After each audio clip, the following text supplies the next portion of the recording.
Bonjour tout le monde, j'espère que vous allez bien. Je suis très heureuse de vous retrouver dans cette nouvelle vidéo pour parler avec vous de relations, d'amour, de relations, d'âme sœur, âme jumelle, les liens, etc. C'est un sujet que vous me demandez beaucoup, vous me demandez mon avis sur les flammes jumelles, ce que j'en pense, est-ce que ça existe ou pas. Et de manière générale, comme on va rentrer au mois de juin, un mois 6 et qu'on est dans une année 6, une année de l'amour véritable, des liens, de l'union, du karmique, etc., je me suis dit que c'était le moment de pouvoir répondre à toutes vos questions. Et justement, comme les énergies du moment sont très propices à attirer à soi des liens d'âme, des relations saines, durables et dans l'amour inconditionnel, eh bien c'était le meilleur moment pour vous parler de tout ça. Donc avant toute chose, quand on parle de relations, quand on parle d'amour, quand on parle de liens, il est important de comprendre que cela peut se matérialiser par de multiples formes. On ne parle pas simplement de relations sentimentales. Des liens divers et variés, forts, d'apprentissage, de guérison, de travail, ou toxiques, ou karmiques, ou ce qu'on veut, on en parlera après. On peut en trouver dans différents types de personnes. On peut en trouver dans des membres de la famille, on peut en trouver dans des liens parents-enfants, dans des liens frères et sœurs, on peut le trouver avec des amis, dans des couples, dans des relations de travail, dans des relations de collaboration, même des personnes que l'on va croiser juste une seconde dans notre vie et qui pourtant vont nous amener un énorme changement dans la suite. Et on peut le retrouver aussi bien sûr avec des animaux et même dans le post que je partageais ce matin même dans un environnement, c'est-à-dire qu'on peut se reconnecter à des âmes, à des liens qui soient dans des lieux, qui soient encore présents dans des espaces et avoir cette sensation de retrouver une partie de soi, un morceau de nous dans un lieu en particulier, un morceau de vie en fait de nos ancêtres, de notre famille. Donc les liens ne s'attardent pas simplement au relationnel amoureux. Ça, c'est la première chose dont je voulais parler. Ensuite, la deuxième chose que j'aimerais aborder avec vous, c'est les différents types de liens. Quels sont les différents types de relations qu'on peut avoir ? Alors là, c'est pareil. On peut avoir de manière générale des croyances où on peut parler de relations karmiques, de relations d'âme sœur, de relations d'âme jumelle que je vais détailler bien entendu. Mais au-delà de ces types de liens, on peut avoir de multiples, des centaines même, voire des milliers de relations différentes avec tous les individus qu'on va croiser. Peu importe que la relation soit une relation d'âme sœur, de guérison karmique ou quoi que ce soit, en fonction de chaque personne que l'on va rencontrer, chaque lieu, chaque animal, chaque membre de la famille, on va travailler des choses totalement différentes. Parce que chaque individu qui va se trouver face à nous va réveiller des parts de nous différentes. Et donc, pour moi, la première chose à comprendre, c'est qu'il ne faut pas faire de généralisation et que chaque rencontre est unique, au même titre que chaque individu est unique. Chaque lien, chaque relation est unique avec son lot d'apprentissage, de dons, de guérison, d'amour, de travail, etc. Et il y a un très bon outil pour déterminer quel lien est-ce que l'on a avec les autres, quel lien est-ce que j'ai à travailler, qu'est-ce que je dois activer, pourquoi cette personne est sur mon chemin, que ça soit un enfant, un parent ou une relation, c'est la numérologie. Alors vous avez une autre vidéo qui va s'afficher maintenant, je vais mettre le lien sous la vidéo. C'est une vidéo où j'explique la numérologie parce que vous le savez si vous me suivez depuis longtemps. Donc j'ai conçu une formation, une initiation en numérologie où je partage ma méthode avec les chiffres qui permet réellement de mieux se connaître, de mieux savoir pourquoi est-ce qu'on est là, de quoi a besoin notre esprit, notre mental, de quoi a besoin notre âme, de quoi a besoin notre corps physique dans la matière, quelles sont nos clés pour activer ce chemin de vie, ces compétences que l'on a, dans quel contexte est-ce qu'on va évoluer le mieux et ensuite quels sont les apprentissages et les travaux et les liens spécifiques que j'ai avec chacune des personnes autour de moi. Et vous allez voir en fait par ce coffret qui est très simple que j'ai voulu accessible à tous parce qu'avant je faisais des consultations mais j'en ai eu trop et je ne peux simplement plus aujourd'hui. Donc j'en ai fait un coffret audio à télécharger dès maintenant où vous avez toutes les explications pour de manière très simplifiée étudier vos chiffres et calculer avec l'autre ce que vous avez à travailler. Donc dans ce coffret, je vous explique comment regarder votre chiffre de naissance, votre mois, votre corps. Je compare toujours comme avec ma méthode à un véhicule de vie, donc le moteur qui fait avancer la voiture, l'essence, l'énergie qu'on met dans toutes les choses qu'on fait, et la carrosserie, notre corps, de quoi est-ce qu'on a besoin Puis enfin, sur quelle route est-ce qu'on roule en fait notre véhicule, quel est son chemin de vie, quel est le genre de route qui est fait pour notre style de véhicule. Et donc de manière très simplifiée, avec le détail de chacun des chiffres de 1 à 9 et de tous les calculs des clés, vous allez rapidement et très facilement déjà mieux vous connaître et pouvoir additionner avec les personnes de votre vie et mieux comprendre ce que vous avez à travailler, activer, libérer, guérir ou non.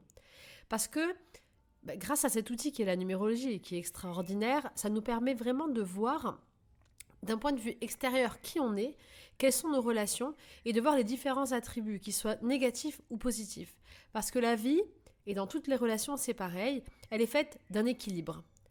Le jour, la nuit, le noir, le blanc. Donc il n'y a rien qui ne soit vraiment mauvais et il n'y a rien qui ne soit vraiment bon non plus. En fait, tout, nous-mêmes, nos relations aux autres, on peut être dans notre mauvais côté, comme on peut être dans notre bon côté, notre bon jour en fait. Et l'idée, c'est de se regarder d'un point de vue extérieur, de voir nos clés, ce qui est possible, ce qui est réalisable, et d'un autre côté, nos défis, ce qu'on doit travailler pour pouvoir simplement retrouver une sorte d'équilibre. Mais nous sommes, nous et nos relations, et je l'adapte aux relations parce que c'est le thème de la vidéo, comme des pièces de monnaie, et on peut choisir de vivre le pile ou le face en fait. On peut choisir quel côté est-ce qu'on veut vivre dans la relation. Et dans l'absolu, sur un plan plus grand, d'après moi, chacune des relations qui vient sur notre chemin, elle est bénéfique parce qu'elle vient nous faire travailler. Elle vient nous permettre de libérer, elle vient nous faire grandir. Et tout dépend comment est-ce qu'on décide de l'appréhender et qu'est-ce qu'on décide d'en faire. On peut choisir de s'en libérer, de la continuer, de la transformer, de la faire évoluer. Mais vous avez de nombreux exemples, vous voyez des couples qui durent longtemps et on peut observer dans des relations de couple de longue durée, sur des couples qui travaillent sur eux bien sûr, on a différentes phases. On peut avoir des phases très positives, des phases plus difficiles. Et on peut avoir une évolution de part et d'autre et voir le couple vraiment évoluer et vivre différentes vies au sein même du couple. Et ça, c'est la preuve simple que l'humain est en perpétuelle évolution, que rien n'est figé, qu'il n'y a ni bon ni mauvais et qu'en travaillant sur soi et en apprenant à mieux se connaître, à mieux connaître notre lien aux autres, on peut grandir et vivre ensemble. Mais il n'y a pas que ça. Il y a aussi, d'après moi, le fait que nous soyons plus compatibles avec certaines personnes que d'autres. Alors ça, la numérologie va vraiment vous le montrer. C'est assez intéressant, mais sans parler des chiffres, je crois que dans notre incarnation, dans cette vie-là en tout cas, il y a des âmes qui sont faites pour se rencontrer, pour s'attirer, pour se retrouver, et d'autres qui sont faites pour vivre loin, éloignées, qui ne seront pas complémentaires. Je prends souvent aussi l'exemple du puzzle, où je crois le monde c'est comme un grand puzzle, et que chacun est une pièce unique et essentielle en fait pour notre monde. On a notre pièce unique à nous, donc ça sert à rien de prendre la place de quelqu'un d'autre. Et une fois qu'on est positionné à notre place, il y a d'autres pièces qui peuvent venir s'emboîter. Je crois que les liens d'âme et les relations, c'est un petit peu pareil. Je crois qu'il y a un nombre de pièces prédéfinies qui est fait pour s'emboîter, qui peut s'emboîter parfaitement en fait et venir s'enclencher autour de nous.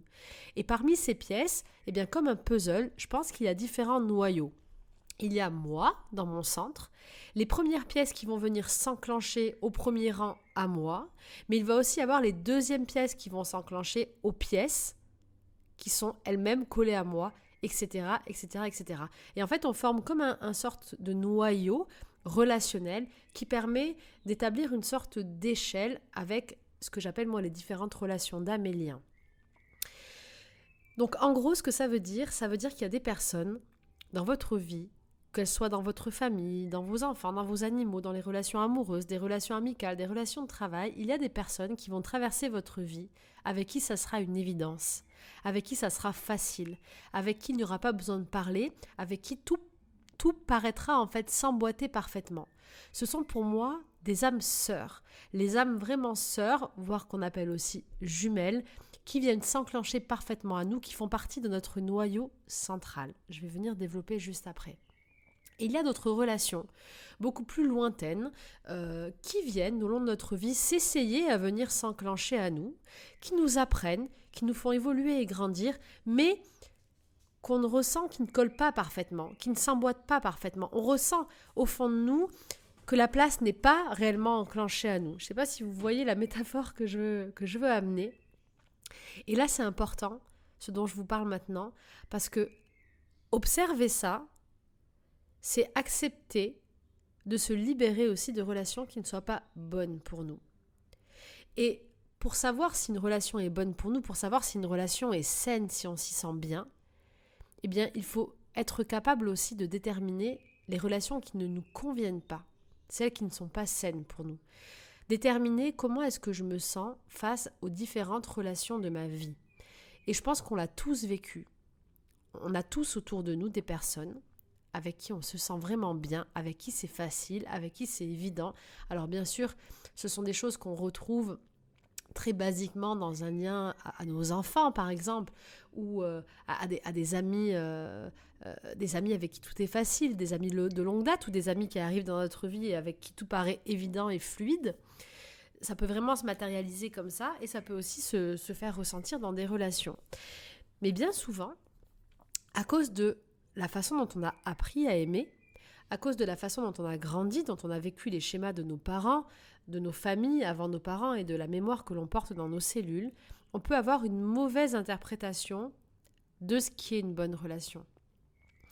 C'est-à-dire qu'on peut avoir la certitude ou la croyance que une relation avec pleine de conflits, de violences, de dépendance, de piques ou de choses pas très renforçantes positivement peut être une relation d'amour passionnel, par exemple, ou une relation d'amour véritable.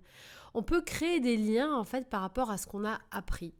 Pourquoi ? Parce que l'enfant, tout simplement, il se construit avec ce qu'il voit de ses parents, avec ce qu'il voit autour de lui. Il va créer son mode de référence. Donc, pour lui, le couple sera déterminé dans un premier temps parce qu'il voit de ses parents, parce qu'il voit des couples autour de lui. Et il va se faire comme ça une image. Et ce qui est très important, pour bien vivre nos relations avec nous-mêmes et avec les autres, la première grande étape, eh bien, c'est de mettre le doigt sur qu'est-ce que pour moi le couple idéal ? Qu'est-ce que pour moi une histoire d'amour idéale ? Quel est le couple que j'ai en modèle, en référence, qui pour moi est un couple idéal ? Et de voir comment est-ce que je reproduis moi-même ces schémas dans le quotidien. Ça, c'est la première étape pour guérir et pour être conscient en fait de ce qu'est une vraie belle relation et une relation un peu plus difficile pour soi. C'est important parce que on ne peut pas attirer à soi de nouvelles relations saines et un schéma positif si on ne sait même pas en fait à quoi répond cette relation saine et si on est encore rempli dans notre vie de relations néfastes. Donc pour remplir un verre, il est essentiel de le vider totalement. Si je ne sais pas encore ce qui est bon pour moi, ce que je veux attirer dans ma vie, l'idéal est si je n'ai pas un modèle fiable de relation, je peux commencer par me demander ce que je ne veux plus, ce qui me fait du mal, ce qui fait ne pas me sentir à l'aise. Alors comment savoir est-ce qu'on est à l'aise dans une relation ? Il y a des choses qui ne trompent pas, qui sont très simples, c'est quand on est nous-mêmes. Si dans votre relation, vous vous sentez libre de vous exprimer, libre d'être comme vous êtes, si vous êtes spontané, authentique, que vous ne réfléchissez pas avant d'envoyer un message, avant de parler, si vous vous sentez enveloppé, en sécurité, si vous vous sentez élevé, que vous avez l'impression de vous aimer, d'être heureuse ou heureux seul, mais avec l'autre de vous sentir soutenu, d'avoir envie de créer, de faire plein de choses, de vous amuser, si vous vous sentez en confiance et que vous n'avez pas de peur, que vous avez la sensation réelle d'être avec un membre de votre famille dans lequel vous êtes en sécurité, vous savez déjà que vous êtes dans une belle relation. Vous êtes dans une relation qui est valorisante pour vous, pour le couple et pour l'évolution de chacun. Si vous êtes dans une relation ou si dans vos relations vous avez au contraire des peurs qui se réveillent, si vous vous forcez, vous calculez avant de parler, avant d'envoyer un message, si vous donnez une image de vous, que vous n'osez pas 100% être authentique, que vous avez la sensation d'avoir peur de perdre, de devenir dépendante, de ne pas faire des choses quand l'autre n'est pas là par exemple, ou de devoir vous justifier, ou quoi que ce soit d'autre, c'est qu'il y a quelque chose à travailler. Ce n'est peut-être pas la personne le problème, c'est peut-être vous face à la relation. En tout cas, cela vous indique que vous êtes sur une relation qui vous permet peut-être d'évoluer, de guérir, de travailler et de grandir. Il y a quelque chose à revoir. Les relations saines doivent être simples, elles sont évidentes. Elles sont douces, elles sont fluides, elles sont dans l'amour inconditionnel. On a envie de voir l'autre réussir, on a envie d'avoir des nouvelles de l'autre, on a envie de voir l'autre heureux. Voir l'autre heureux nous rend heureux. Quand on est dans une relation où il y a de la concurrence, de la compétitivité, de la jalousie, une sensation de vouloir prendre à l'autre ou d'être dépendant ou d'avoir un intérêt quelque part, nous ne sommes pas dans une relation saine. Une fois de plus, je prends souvent les exemples des enfants et des animaux parce que c'est d'après moi le niveau de degré d'amour inconditionnel le plus haut, qui est un très beau symbole de comment est-ce qu'on devrait aimer l'autre, comment est-ce qu'on devrait se sentir en tout cas à travers l'autre. Que ça soit avec les amis, les conjoints et les membres de la famille, d'après moi, l'idéal serait d'arriver à ce stade où je vais aimer l'autre comme j'aime mon enfant ou mon animal. Tout ce que je désire, c'est son bonheur, sa liberté d'être, sa liberté d'évolution, tout en étant à ses côtés, et le voir heureux me rend heureux. Je souhaite le meilleur pour lui. Ça, c'est le genre de relation que nous devrions tous rechercher. Pour guérir de vos relations, si ce thème est important, juste avant d'aborder ensuite les âmes sœurs et les âmes jumelles, sachez que c'est aussi un coffret de 7 jours que j'ai créé qui s'appelle « Trouver l'amour véritable », vibrer et trouver l'amour véritable. C'est un coffret que j'ai conçu spécialement autour de la guérison du cœur et de l'amour. Alors il y a plusieurs piliers dans ce coffret. Donc il y a 7 jours de séances et de voyages intérieurs où on vient guérir tous les schémas en lien avec les ancêtres, avec les parents, avec tout ce qu'on a vécu au préalable, parce qu'on a aussi, vous et moi, traversé au long de notre vie plein de relations qui nous ont permis d'apprendre, de guérir et de grandir. Et on va parler juste après de ça, parce que je crois que c'est normal de passer par ce type de relation et d'évolution en fait pour se trouver tout au long de l'adolescence puis de l'âge adulte. Donc c'est tout à fait logique. Et là, ce qui est intéressant, c'est de commencer à observer qu'est-ce que j'ai vécu de bon, de moins bon, où est-ce que je me situe, qu'est-ce que je veux, qu'est-ce que je ne veux plus. Donc c'est tout un travail que l'on fait tous. Et donc dans ce coffret, on va venir se libérer de tous ces vieux schémas, revenir à notre essentiel, réapprendre à nous aimer et guérir le chakra du cœur, et on va commencer à attirer à nous, tout en travaillant avec l'univers, avec des messages positifs à tirer au sort tous les matins, des messages de renforcement, d'amour de soi, avec un carnet de bord pour noter les signes et synchronicités, parce qu'on travaille vraiment avec les énergies de l'univers. Eh bien, on va ensuite attirer à nous les âmes qui nous ressemblent, les âmes qui font partie de notre famille, le premier rang autour de notre pièce de puzzle, si je peux l'illustrer comme ça. Alors aujourd'hui, on parle de différents thèmes, famille d'âmes, âmes sœurs, âmes jumelles, etc., relations karmiques et plein de choses. Mon avis là-dessus. Mon avis, c'est que pour moi, mettre des étiquettes ou des noms, ce n'est pas bénéfique.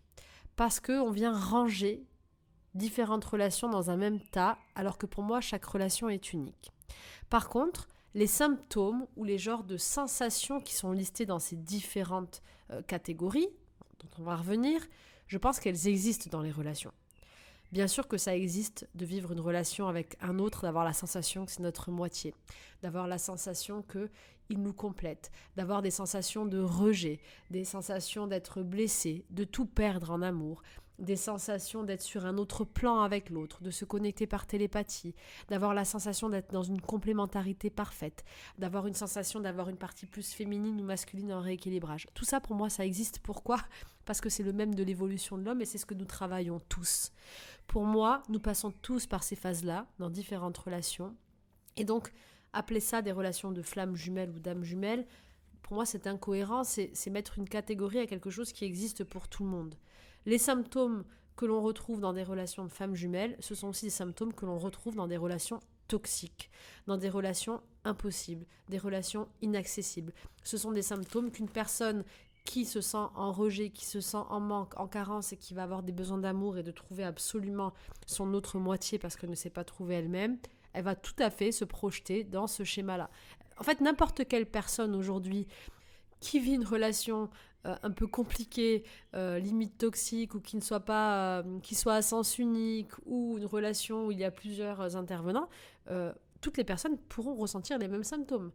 La nuit noire de l'âme, la sensation de se sentir, de tout perdre, de mourir de l'intérieur, c'est simplement un chagrin d'amour en fait. Quand on aime profondément quelqu'un, que ça soit flamme jumelle ou pas flamme jumelle, quand on aime profondément quelqu'un et qu'on perd une personne qu'on aime, c'est exactement la sensation que l'on ressent. C'est une sensation de perdre un morceau de nous-mêmes parce qu'on crée une projection totale de soi sur l'autre. C'est aussi une relation de dépendance. Mais c'est aussi quelque chose que l'on va ressentir si on perd, si on est en deuil et qu'une personne très très chère meurt en fait.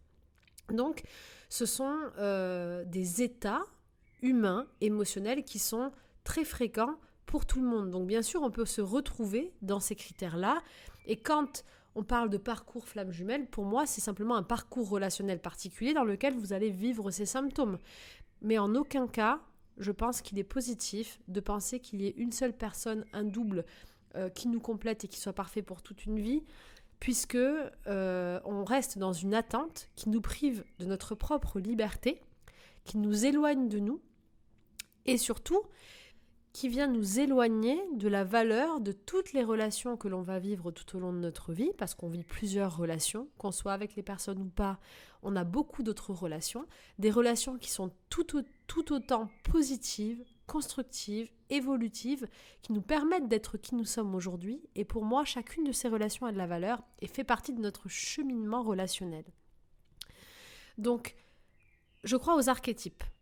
C'est-à-dire le fait que dans l'inconscient collectif, on vienne créer des identités, des vignettages, des symboliques sur différents types de relations ou de personnes. Et donc pour moi, les flammes jumelles, c'est un archétype qui vient se transposer sur des relations passionnelles, fusionnelles, douloureuses, qui souvent n'arrivent pas à terme. Des relations avec un cheminement un petit peu compliqué. Donc, chacun croit en ce qu'il veut. Mais ce qui est important de retenir ici, c'est que la relation soit karmique, que vous vouliez l'appeler karmique, jumelle, âme sœur ou autre, on est sur une relation qui fait partie de votre chemin et qui devait arriver là. Après, à vous de noter si elle est complémentaire et si elle est simple, si elle fait vraiment partie de vos premières pièces de puzzle qui vous font évoluer et qui vous complètent ou non. Ça, chacun le voit et le ressent à sa façon. Quand on parle de relation karmique, c'est-à-dire une relation avec qui nous aurions quelque chose à régler d'une ancienne vie. Alors, quand on parle de relation karmique, il y a différents niveaux. Mais pour moi, une relation karmique, comme on en parle aujourd'hui, ça serait une relation où j'ai une mémoire avec cette personne que j'ai vécue dans une autre vie ou plusieurs autres vies, et donc j'ai un rééquilibrage à faire dans cette vie-là. En gros, j'ai une dette. Ça veut dire quoi ? Ça veut dire que dans la vie X, par exemple, la précédente vie, il s'est passé ça avec elle, donc je vais la rencontrer, je vais avoir la sensation que je la connais parfaitement, nous allons être attirés et nous allons vivre une relation qui va nous permettre de libérer ou de guérir quelque chose. Alors là, c'est pareil. Relation karmique, pour moi, tout le noyau des âmes sœurs dont je vous ai parlé est des âmes correspondantes et des personnes que l'on attire. Donc pour moi, les âmes sœurs, ce sont aussi des relations karmiques. Pour moi, les âmes jumelles ou les relations très très fortes, ce sont aussi des relations karmiques en fait. Parce que pour moi, on vient tous d'un même noyau, d'une même énergie. Donc forcément, les âmes les plus proches de nous, dans le rang du puzzle le plus proche, on va les reconnaître en fait. Mais je ne mettrai pas de connotation parce que souvent on entend que c'est négatif. Par exemple, une relation karmique, c'est un schéma qui se répète ou qui revient. Je ne mettrai pas cette connotation de mon côté parce que je pense qu'il peut y avoir effectivement des relations karmiques avec des personnes où on doit vivre une expérience plus ou moins douloureuse ou d'évolution ou de transformation et ça peut être un petit peu compliqué à vivre, moins simple qu'une relation par exemple de guérison d'âme sœur. Je mettrai plutôt des mots-clés mais en fait sur chaque relation pour mieux comprendre. Mais donc elle peut être karmique comme ça de travail ou elle peut être aussi karmique avec une âme sœur que je vois dans toutes mes vies où on se retrouve à la fin et on s'entraide parce qu'on fait un travail ensemble et où ça se passe hyper bien. Ça peut être aussi les membres de ma famille que je retrouve dans chacune des vies mais sous des formes différentes à chaque fois ou sous les formes d'un humain ou d'un animal. Donc pour moi, plus on vient mettre des grosses étiquettes, plus on généralise, plus on perd de l'essence des choses parce que je pense que c'est beaucoup plus complexe que ça. Et d'ailleurs, plus j'apprends et plus je découvre de choses, plus je me rends compte que je ne sais rien et que nous ne savons rien. Donc généraliser, faire des concepts, établir des guides de relations, ça va se passer comme ça, les symptômes, etc. Moi, je ne le ferai pas. J'irai directement travailler de manière unique avec chacune de mes relations. Alors bien sûr, ces guides sont intéressants parce que vous savez que si vous vivez ça, c'est que oui, vous vivez un chagrin d'amour, oui, vous êtes amoureux, oui, ça peut faire mal, comme toutes les relations. Oui, ça travaille. Oui, ça nous fait grandir. Oui, on peut être complémentaires. Oui, on s'entraide. Oui, chaque rencontre nous permet d'évoluer. Oui, quand j'ai un déséquilibre dans mon féminin, je vais rencontrer plutôt des personnes qui vont me rééquilibrer dans mon masculin et vice-versa. Si je suis trop dans mon masculin, je vais attirer à moi une personne qui va être plus dans le féminin, mais ça ne sera pas qu'une seule rencontre en fait. Ça pourrait être toutes les rencontres qui vont arriver par la suite jusqu'à ce que je me rééquilibre. Et ça pourrait être à travers mes rencontres amoureuses, mais aussi mes rencontres amicales, à travers aussi les gens que je vais rencontrer dans mon travail. En fait, notre âme, elle va attirer à nous, à elle, ce dont elle a besoin pour guérir et pour rééquilibrer. Et donc moi, ce que je pourrais vous recommander, en tout cas le conseil que je donne, c'est de toujours avoir du discernement dans notre vie.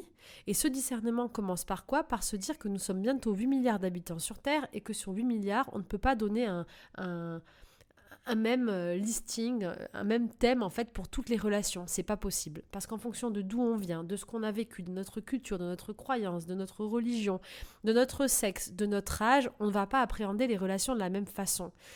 Et imaginez donc une personne, 8 milliards d'habitants qui sont totalement différents les uns des autres. Imaginez ensuite si on crée des couples.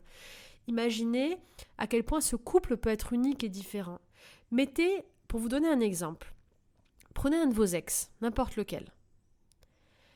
Est-ce que vous n'avez pas remarqué que votre ex, le jour où vous l'avez quitté, il a été totalement différent avec vous qu'avec le prochain ou la prochaine avec qui il a été? Est-ce que vous observez l'évolution de vos ex avec les autres? Est-ce que vous arrivez avec ce recul de vous dire, notre relation, elle était comme ça, avec moi, il était comme ça, mais avec cette personne, il vit quelque chose de différent. Peut-être que d'ailleurs, ils vivent dans une vie différente. Peut-être qu'ils ont eu des enfants ensemble que vous n'avez pas eu. Peut-être qu'il a totalement changé ou elle a totalement changé.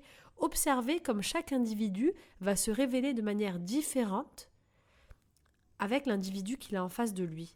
Ça, c'est très, très, très important. Ça marque le côté totalement unique des relations et ça marque l'identité même de chaque couple. Et là, aujourd'hui, ce que j'aimerais vous partager, au-delà des concepts de flammes jumelles, d'âmes sœurs, de relations karmiques, etc., c'est l'identité du couple. Je crois que chaque duo crée une troisième identité.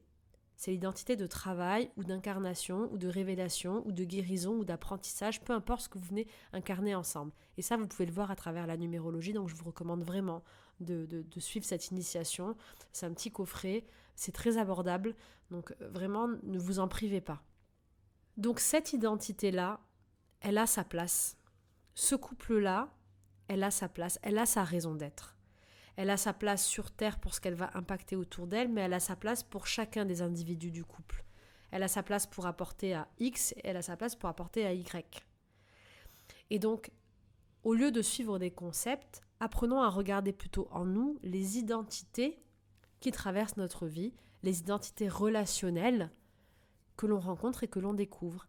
Et ça nous permet quoi ? Ça nous permet de faire un tri beaucoup plus sain et de voir vers quoi est-ce que nous voulons tendre. Pourquoi ? Parce que grâce à ces identités, si par exemple je me dis, moi avec cette personne, notre identité c'est qu'on travaille surtout sur ça, donc par exemple vous êtes dans une relation un peu de dépendance ou de passion, donc c'est la dépendance, la passion, etc. Si vous prenez que ça, dépendance, passion, et que vous prenez du recul sur vous-même, dans quel autre secteur de votre vie est-ce que vous vivez ça ? Vous avez cette même étiquette avec quelle autre personne, dans vos relations amicales par exemple, ou avec vos enfants ? En ce moment dans votre vie, si on vous place ça sur votre chemin, comment est-ce que vous pourriez le travailler ? Comment est-ce que vous pourriez le révéler ? Parce qu'aujourd'hui, en regardant cette étiquette, qu'est-ce que vous voudriez avoir comme relation, comme individu de couple dans votre vie, comme nouvelle étiquette de couple ? Quelles nouvelles identités est-ce que vous voudriez ? Est-ce que vous voudriez un couple amour véritable, un couple entraide, un couple fusion, un couple sexualité peut-être, un couple guérison du corps, un couple abondance, un couple co-créateur, on parle beaucoup de co-création avec les flammes jumelles. Regardez là où vous voulez aller et essayez de vous attarder vraiment sur vous-même et l'union que vous formez avec l'autre en sortant de tous les critères généralisants. Parce que je vous le rappelle, vous êtes unique, l'autre est unique et le duo que vous formez, il est aussi unique. Il ne sera pas pareil avec une autre personne. Alors valorisez ce côté unique de votre duo, sortez-vous de tous les autres schémas et vous verrez que vous allez plus rentrer en vous et dans un travail intérieur qui vous permettra de guérir, de grandir et d'évoluer. Et ça sera juste génial. Donc pour conclure, pour moi, tous les grands schémas et les grandes étiquettes, ce sont des courants de pensée collectifs où on va facilement s'identifier dans l'inconscient collectif parce que c'est facile, parce qu'on a des points de repère communs. Mais oui, parce que chacun qui vit une relation amoureuse ou une relation où on s'entend bien, ce sont des grands thèmes et des symptômes en fait que l'on retrouve en fonction du type de relation. Les relations plutôt toxiques, les relations d'évolution, les relations de guérison, les relations amicales ou familiales. On va facilement se retrouver dans une relation où on a mal, où on souffre, où l'autre nous fuit, où je le suis, ou dans une relation où c'est facile, on est comme des amis, on s'entraide, etc., etc. Pour autant, mettre des étiquettes et en faire des généralités, moi, en tout cas, je ne le recommande pas. Je vous recommande d'avoir du discernement sur vous-même et sur vos relations et de vous rappeler à quel point vous êtes unique. La première étape, c'est de revenir à vous, à votre essentiel, de prendre conscience de ce qui ne vous convient plus, de ce qui n'est pas bénéfique pour vous en libérer. Parce que pour pouvoir recevoir de nouvelles belles relations, il faut déjà accepter en fait ce qui ne va pas dans notre vie et avoir le courage et la conscience et l'acceptation de s'en libérer. En vidant mon verre, je m'autorise ensuite à le re-remplir. Chacune des rencontres de notre vie sont belles. Il y en a qui viennent et qui repartent, pour lesquelles on doit être conscient en fait qu'elles ne collent pas, qu'elles ne s'adaptent pas. Et au contraire, il y a les autres qui, comme une évidence, viennent s'emboîter. Et ces relations-là, je crois qu'on devrait les chérir, en prendre soin et les conserver. Et puis nous aussi, nous grandissons, nous évoluons et au fil du temps, peut-être qu'on doit chercher d'autres types de personnes ou d'autres âmes qui viennent sur notre route pour venir se réadapter à nous. Ça fait partie du cheminement. Je crois qu'on devrait valoriser chacune des relations du chemin, qu'elles soient difficiles ou faciles, car elles font partie de notre propre évolution et de ce qui nous ramène chaque jour un peu plus pas à pas vers nous-mêmes. Bénissons toutes les rencontres de notre vie, toutes les personnes qui vont et qui viennent et celles qui sont présentes. Apprenons à regarder en nous et autour de nous ce qui nous convient et au contraire ce qui ne nous convient pas, à accepter que nous soyons tous différents et que peut-être il y a des personnes qui ne seront pas faites pour nous, pour mieux nous rapprocher au contraire de ceux qui nous complètent et nous donnent autant de joie. Pour conclure, je dirais que là où il y a de l'amour, il n'y a plus de doute, il n'y a plus de questions. Alors là où il y a de l'amour, tout doit être simple. Apprenons à nous simplifier la vie pour profiter mieux de l'instant présent, pour mieux profiter de nous-mêmes tout simplement et des gens qui nous sont chers. J'espère que cet audio vous aura parlé. Je vous invite vraiment à lister toutes les relations que vous avez eues et à essayer de mettre à côté le nom qu'on pourrait donner au duo de chacune de ces relations, l'étiquette, l'apprentissage que vous avez eu. Et prenez un peu de recul pour vous demander aujourd'hui ce que vous désirez attirer dans votre vie.